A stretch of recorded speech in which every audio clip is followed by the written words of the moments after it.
Hi and welcome back to my channel. If you're new here, I'm Jess and I like to read a lot so that I can ignore everything else that's going on in my life. Nice to meet you. So today's vlog, I thought I would do a little audit of myself and see exactly where I'm up to in terms of series and see how much work I've got ahead of me for 2026, because one of my reading goals is to complete as many series as I possibly can, just to try and get this list down and I can just tidy up my reading life a little bit. So let's get into it. So we first of all got what I'm currently reading.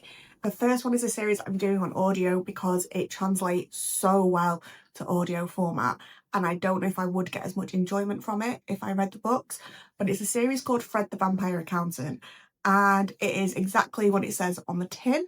Fred is a very mundane, run-of-the-mill accountant who is turned into a vampire. However, he is abandoned by his sire, isn't taught the vampire ways, so the only thing that he knows how to do is just continue on with his normal life. So the series follows him coming to terms with his vampire nature, creating this adorable little found family and discovering more and more about the paranormal world around him, the whole time keeping up his job as an accountant. It turns out that in this world, existence of paranormals is known by the US government, and there are different tax laws for them, there are different treaties in place. Fred essentially has to requalify, and it is so difficult to explain if you haven't read this book, but if you have ever watched What We Do in the Shadows, if you imagine the emotional vampire Colin, Fred would get on really, really well with him. The humour in this book is so dry. It is a very certain sense of humour that is going to enjoy this set of books, but I love it. I'm on book 8 now. There are 9 in total, and I haven't actually tracked them on Goodreads or anything because I have just from the start done them on audio and never really known if I was going to continue. And then each time I finish one, when I'm at a bit of a loss for what I'm listening to when I'm working, it's just been a really easy thing to put on, and I do very, very much enjoy it. There are 2 different kinds of audios. There is the graphic audio and the standard audio, and for once I actually think the standard is funnier than the graphic, because in the standard one it is the same person obviously doing all of the voices. It's single person narration. So any of the demon voices, any female voices, any male voices are all voiced by this one person.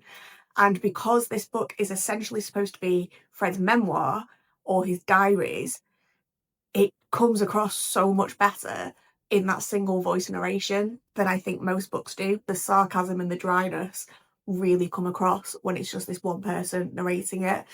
Like I said, I'm on book 8 now, and then I'll have one more to finish the series. It takes me a little bit of a while to get through these books because I'm just putting them on whilst I'm working, and I also wait until I've got Audible credits that I don't want to use for anything else. But honestly, if you've got a sense of humour that enjoys things like What We Do in the Shadows, I cannot recommend this series enough, because I just haven't read anything else like it, and it has me in stitches. My next current read is one that I have been so excited to start. I was so happy when I could put it to a prompt for my TBR list this month, and it is the Sins of the Zodiac series by the Twisted Sisters, so Caroline Peckham and Susan Valenti.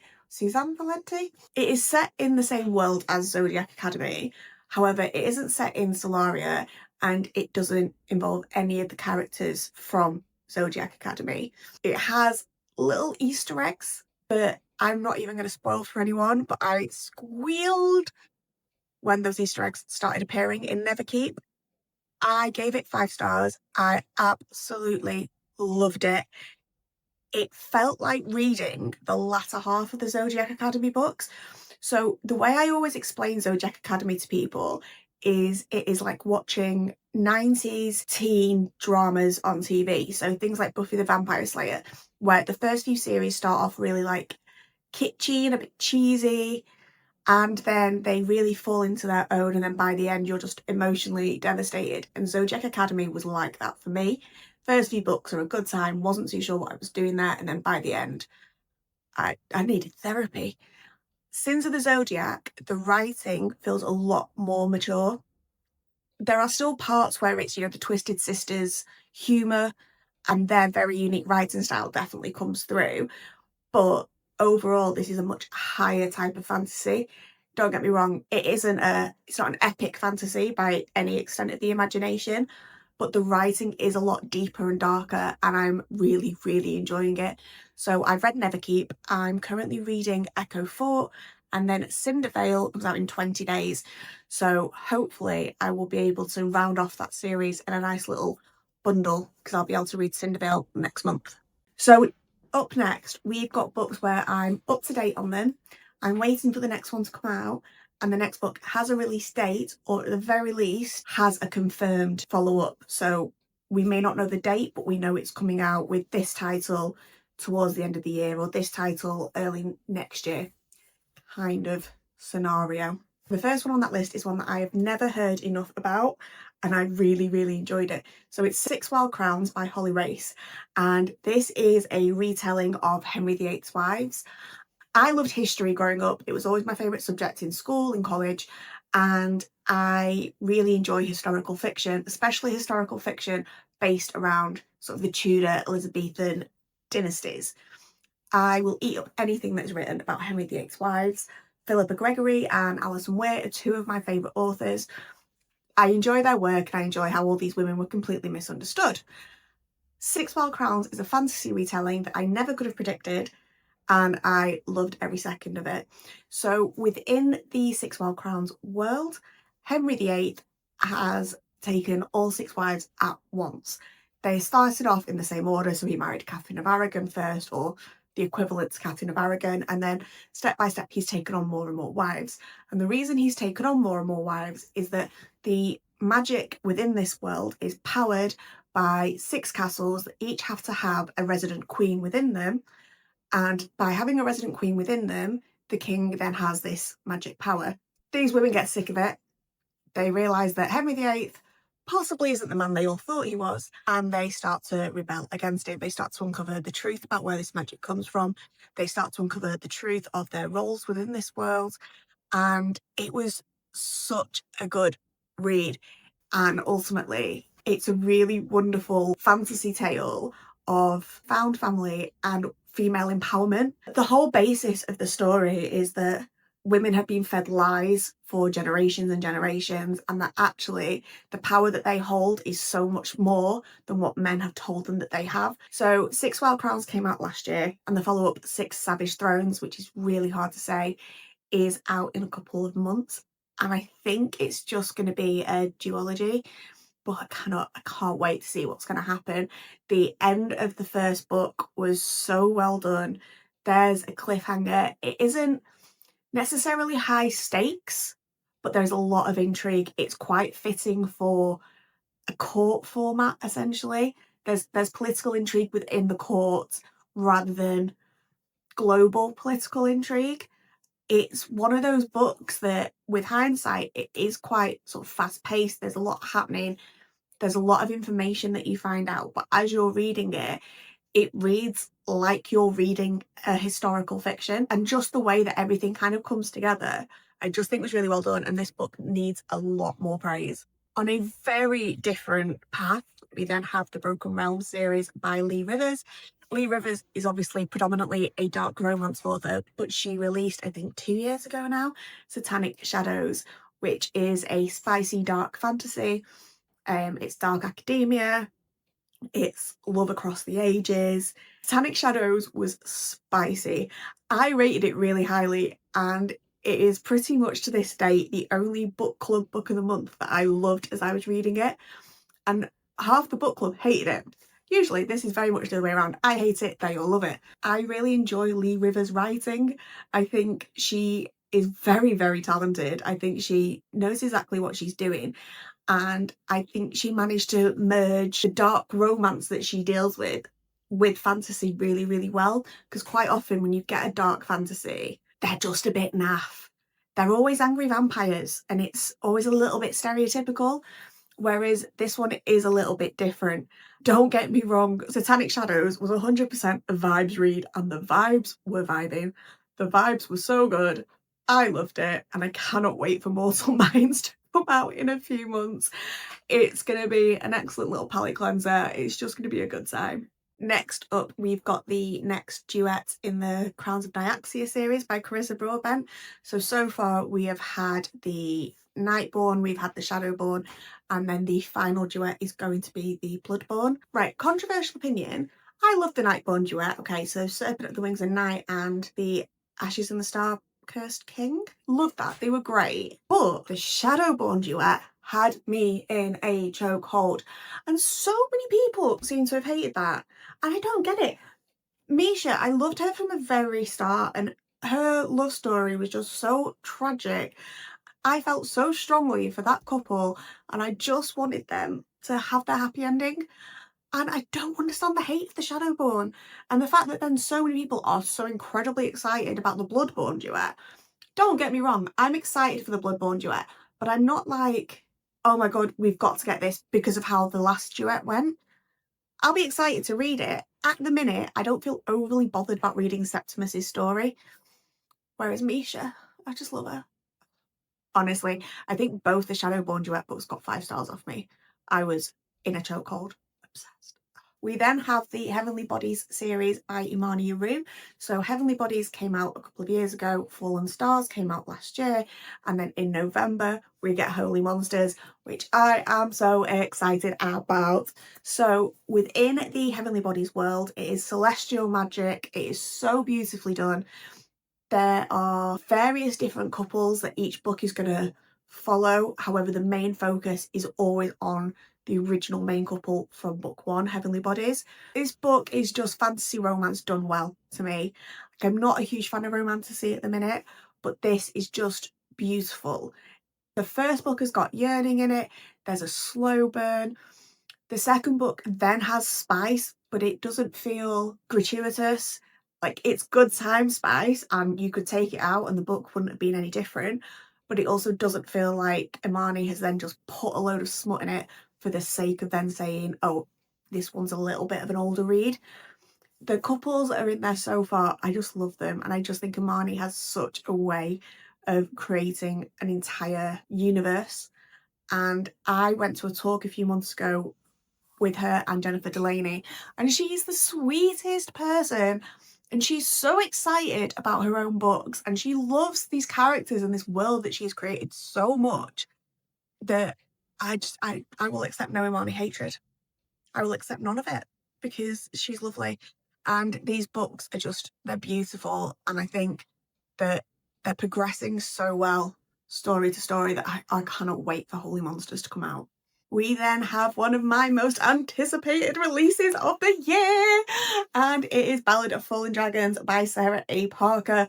So this is part of the Moonfall series. We've obviously already had When the Moon Hatched that came out about 2 years ago, and we have all been waiting on Tenterhook since, because this book has been pushed back and pushed back and pushed back, and I'm going to lose my goddamn mind. When the Moon Hatched, I read in, I think, February or March of last year, and it was part of my bid to get back into reading in a big way. I understand why people don't like When the Moon Hatched, because I do think that the first 40% of that book, the world building maybe isn't the best. I may come back and correct myself on this because I do want to reread it before Ballad comes out. But I also think that from the 40% mark, Sarah A. Parker completely found her stride and she wrote a masterpiece. When the Moon Hatched is one of my favourite reads of last year, and to the point that, like I said, I want to reread it before Ballad comes out because I just think there'll be so much that got missed the first time round when I can go back and read it with a little bit of knowledge about the world already. But I cannot wait for Ballad to come out. Oh, that's going to be like a release day read. Cannot wait. So we are then on the final one in this section, and that is the Silvercloak Saga by L.K. Stevens, who also writes as Laura Stevens. The Silvercloak Saga has had one book out so far that came out last year, which is Silvercloak, and the follow-up book is coming out later this year and is called Turncloak. And I loved that book so much. It's another one that I do not see enough hype about. It felt like reading Harry Potter written for an adult without any nasty turf or racism that is rife within those books. It was just so well executed. The writing is stunning. The opening paragraph, I don't think it's paragraph, I think it's the prologue of that book, was just perfection. And I am someone, and I get there are people that don't, but I will always read a prologue and an epilogue, and then I get on with my day and everything is fine. The prologue in that book was just the most scene-setting thing I have ever read. It was so well worded, it was so well written, it dragged you in, and I was like, right, well, I'm here for the long haul now. I loved it. I loved it so much, and I cannot wait for Turncloak to come out, because the way that Silvercloak ended, I was in shock for 3 to 5 business days. That ending just did not see coming at all. Cannot wait to see how it's going to progress. And from what L.K. Stevens has said, Turncloak is going to have more POVs, which I like. I like a multi-POV. It's going to go a little bit deeper and darker into the story, and cannot wait. We then have the books that I am up to date with, and there is no announcement about the next one in the series, or the release date is so far in the future that I've just put it in this section. So first up, we have got the next one in the Game Changers series by Rachel Reed, which was going to come out this summer and has been pushed back, I think, to possibly November now, or it might be next year. I can't actually remember. I will put on the screen. But I loved the Game Changers series. It was a good time. It was emotionally devastating. It was spicy. It was everything it needed to be. The long game wasn't my favourite in those books, but I think that's because of the type of writing that I like and the story that I am drawn to. It wasn't my go-to. I really enjoyed it, don't get me wrong, but it wasn't my favourite in the series. I'm interested to see how Unrivaled is going to go, because I completely understand where there is a basis for this story. I think it can be written without feeling like a money grab, and the fact that she has pushed the release date back so much, I'm actually really glad about, because I think it was coming out so soon that it would have just been a case of money over quality potentially, but by pushing it back, it can be given the kind of due respect that it deserves. So it will follow Ilya and Shane's relationship now that they are out, now that they are both playing on the same team, and it will follow kind of the backlash that they get and how they're navigating their relationship through that, and I think it could be really, really well done. We then have the Awakening series by Jennifer L. Armentrout. We read The Wrath of the Fallen as one of our travelling book club picks last year, and it was pretty well received by the whole book club. It ended on an absolute cliffhanger, and there is absolutely no sight nor sound of a second book coming out. So that's fun for us. Completely get that JLA has got, I think she's got issues with her eyes, and I think it is completely slowing down her writing. So I'm not angry about it, but I would like to know if the second one's in the pipeline, maybe at some point, because otherwise that's really frustrating that we've read it and we just are never going to find out what's happened, because it was another one where the ending was so good. The whole book was a good time. The Wrath of the Fallen, it's not called that, and Fall of Ruin and Wrath was romantasy done well to me. That is a kind of romantasy that I like to read. It was fast paced.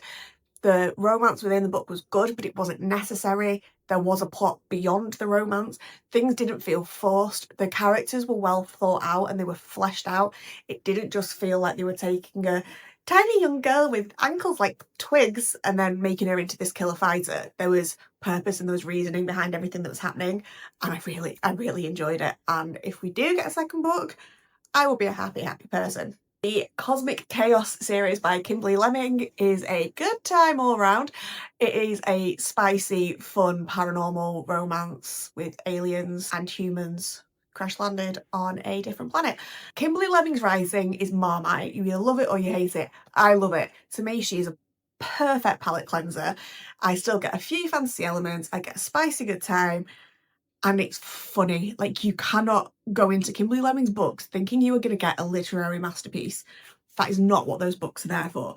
Those books are a sitcom in book form. They are watching How I Met Your Mother. They are watching Two Broke Girls. They are watching Don't Mind the Bee in Apartment 23. Like, they are that. They are your 30 minutes entertainment when your brain can't process anything else. And I really enjoy all the books that she's done so far. So the first book in the series, I got abducted by aliens and now I'm trapped in a rom-com, try saying that 3 times fast, is the first book in the Cosmic Chaos series. I think it's just, if you like her writing, you're going to enjoy it. If you don't, you're going to think, what the hell am I reading? But like I said, it is a funny, spicy, good time. The second one in the series, I Punched an Alien and Now We're in Couples Therapy, follows 2 of the people that we met in the first book. So they're all going to be like interconnected standalones, almost like the Mead Mishap series was. And that is coming out again possibly later this year, but I don't think it's been fully confirmed. There are 3 more that there aren't fixed release dates for. So we have got the next book in the Gods and Monsters series by Amber V. Nicole.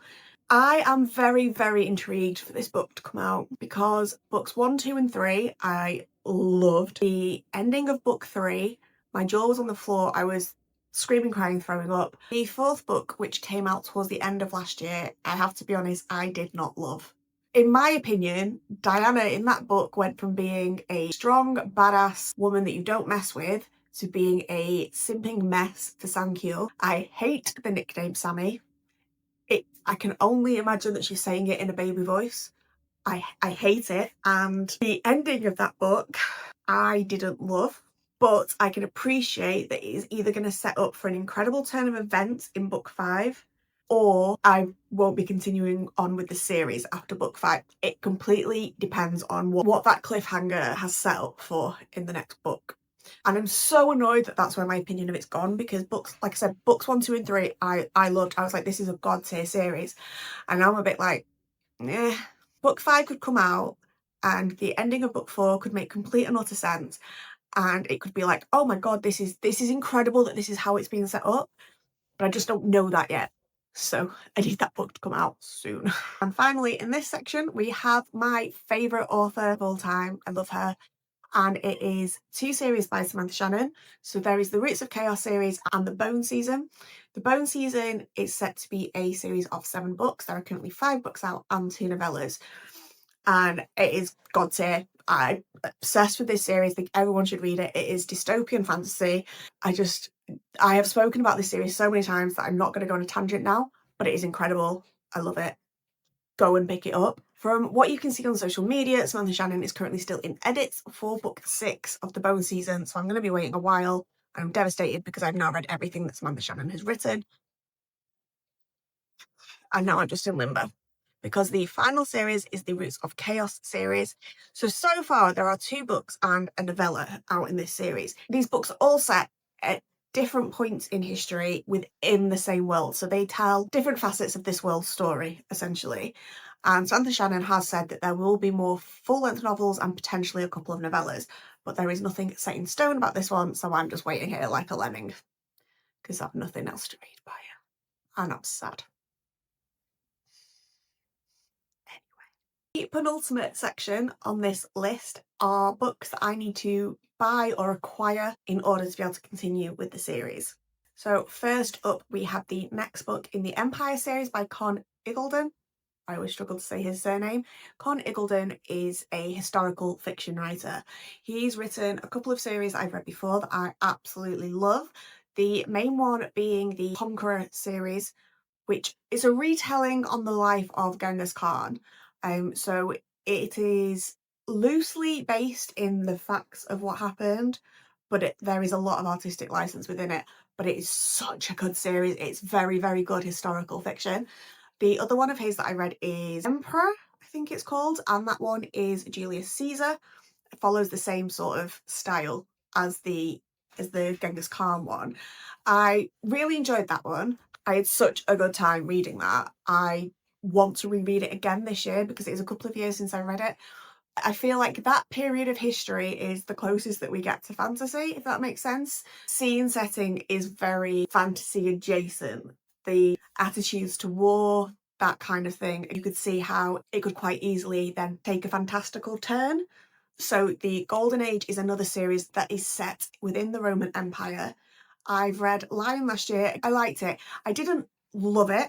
I'm not racing out to finish this series, but because I do want to try and complete as many part read series as possible, I will try and read it this year. It's going to be, I think, a book that I read when I'm very specifically in the mood for Connie Golden's writing and that style of book. The Artifacts of Oranus, are we saying? Don't know how we say this. Is I think 3 or 4 books. Probably should have looked at that.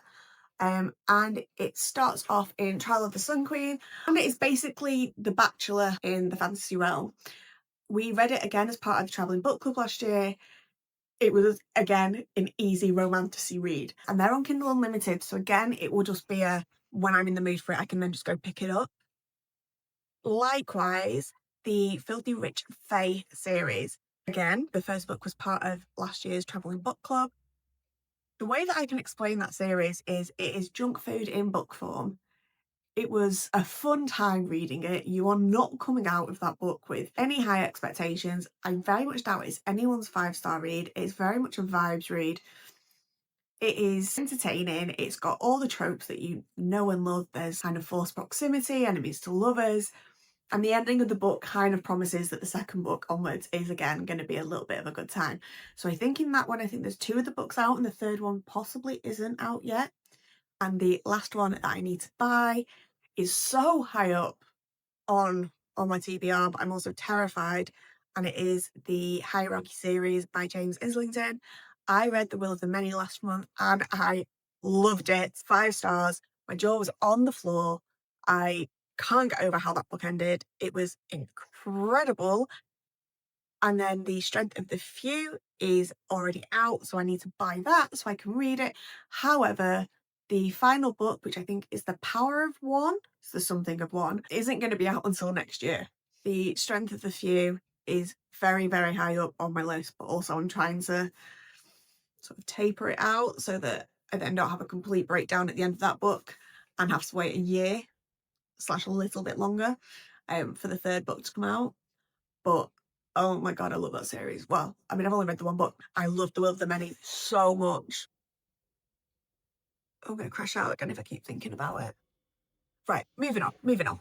The final section are books that I am ready to continue on with. So first up is one that will seem possibly quite out of character for me. I started reading it the other night, but it is the Off Campus series by Elle Kennedy. So I have so far read The Deal and The Mistake. The next one up in the series is a novella called The Pact. These are all on Kindle Unlimited. They are a college sports romance. They're interconnected standalones. They're just a fun time. And I'm enjoying it. And it's going to be a guilty pleasure. And we're just not going to talk about it. All right, thank you. Let's move on. We have then got the Crooked Kingdom series by Leah Bardugo. I read Six of Crows last year and I enjoyed it.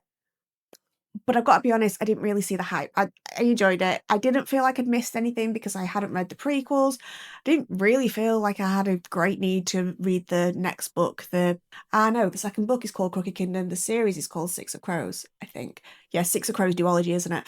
I didn't have this burning need or burning desire to go and read the Crooked Kingdom. However, it came on a Kindle sale, so I thought, do you know what?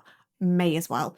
So I have now got that on my Kindle. At some point I'll probably read it. I'm hoping I read it because, like I said, I want to tick off my series.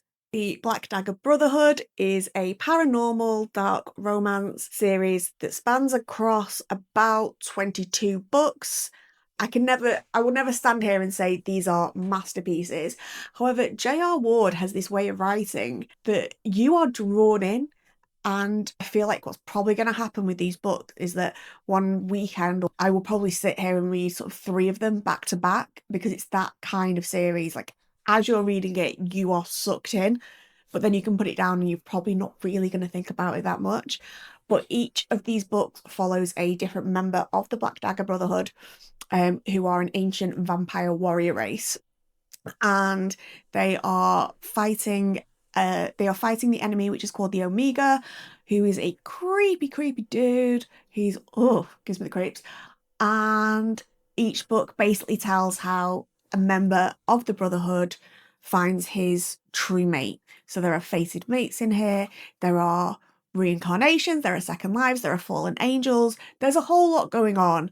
The world that J.R. Ward has created is in depth. It is so well done. That I have to give her credit for, because they have their own political system, they've got their own hierarchy, they have their complete own history.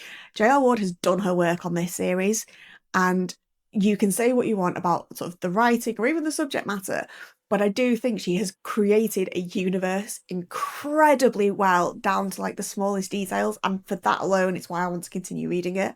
We have then got the Compelling Fate saga by Sophia St. Germain. I've read the first two of these books and I didn't love them, and I was devastated because I kept seeing everywhere how they were like this incredible thing. And I think my issue with them is that they're romantasy, and that's just not my jam at the minute. So I am going to continue with this series, but book 3 is A Bond So Fierce and Fragile, and that audio came out a couple of weeks ago, I think. However, the audio for book 4 isn't out until June, July, so I'm going to wait until I can do the audio of both of them and maybe do them back to back at that point. I was just devastated because I just kept seeing how good it was and how it was kind of re-energizing romantasy, and it wasn't for me, unfortunately. We then have a series that I had forgotten was on here, and I did mention it earlier, and it's Conqueror by Con Iggulden. I forgot that I did reread the first one of these last year, so that was Birth of an Empire, and then Lords of the Bow is book 2. We are down to the final few. So the Fallen Gods series by Hannah Kaner. I read Godkiller last year and I really enjoyed it. I think I rated it 3.75. I enjoyed the kind of mix of paganism that was brought into the story. I think the whole system of the gods and what they represent, and the fact that there is a god for everything, was quite a cool little system that was put within the books. And I really like Hannah Kaner's writing, and she's got a new book coming out in a couple of months, which I'm very excited to read. But I do therefore want to read Sunbringer and Faithbreaker, possibly. I may have just made up the name of the third book, but I think it's Faithbreaker, possibly. I'll put little things here, and then we know if I'm talking about the right ones. But I definitely do want to finish those this year, and I'm hoping that I maybe get a prompt in the next month or so that I can tie in with these books, because they are quite high up on my list. We then have a series that I am continuing with this month, and it is the Legacy of God series by Rena Kent. So I am reading God of Pain this month as part of my TBR. Now, I've not heard the best things about God of Pain. However, I think it's book 3 or book 4, all I hear about are good things, and that's the dark romance. And I love an MM. So I'm going to read the series just to get to that point. And I get they're interconnected standalones. I could just pick and choose which ones I read, but that's not how I work. I have to do things in an order. And the last 2 series are the Shadowhunters World and Red Rising. So Shadowhunters, I've had to put them in a bit of a funny way on my spreadsheety thing. I'm going to do it by book set. So I've started the Mortal Instruments, I've read City of Bones, and I've got City of Ashes to read. So I'm going to do the reading order where you read the first 3 books in the Mortal Instruments and then dive back out, and then you come back in. But I am absolutely going to try and carry on with that series this month because I loved it so much. It was nostalgic. It felt like I was 14 and falling in love with a book series again, and I'm completely here for that. So that's where I'm at with that series. And then the final one is absolutely is absolutely near the top of my list, and it is the second Red Rising arc. So I've read the first 3 books, and then I took a little bit of a break because I didn't want to oversaturate myself, but I do want to go on to the second arc very, very soon. So the first one in the second arc is Iron Gold, and there is 3 books out in the second arc, and then the 4th book I think is out over summer, maybe towards the end of the year. So I would like to be up to date for the time that comes out. And that brings me to the end of I think I worked out of 27 series that I'm currently in the middle of. That's not okay. That's unhinged. And I really, really need to try harder at kind of ticking off series as I start them, because I'm gonna drown. Like that's untenable. That's not okay.